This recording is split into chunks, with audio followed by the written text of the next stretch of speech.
Des canetons de 10 jours, 3000 ici à la ferme du lycée agricole d'Orthez, ces petits mulards tête noire ont été vaccinés contre l'influenza aviaire avec le nouveau vaccin.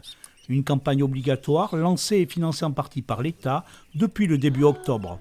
Il faut faire juste attention à bien les manipuler, bien vacciner de façon à ne pas les tuer ni les abîmer en même temps. Cette vaccination se fait en même temps que le vaccin contre le choléra. Elle concerne les 450 000 canards des éleveurs avicoles de la coopérative Euralis. Ils produisent du foie gras en IGP. Le rappel se fera dans 18 jours.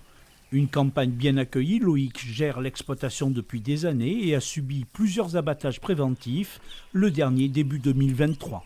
Voir abattre des canards de 3 semaines à 6 mois d'intervalle, c'est pas forcément pour un éleveur toujours agréable. Donc c'est vrai que si le vaccin c'est la solution pour sortir du bourbier, on va y aller. Donc voilà, pour nous c'est un gros plus que cette vaccination arrive. On espère qu'elle fonctionnera.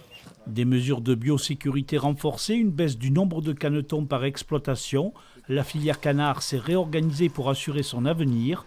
Sur le sud-ouest, la production annuelle est de 4 500 000 canards. Au niveau des éleveurs, c'était très attendu. Malgré tout, nous, opérateurs comme Euralis, on est là aussi pour amener la pédagogie et leur expliquer que ce n'est pas le zéro risque absolu.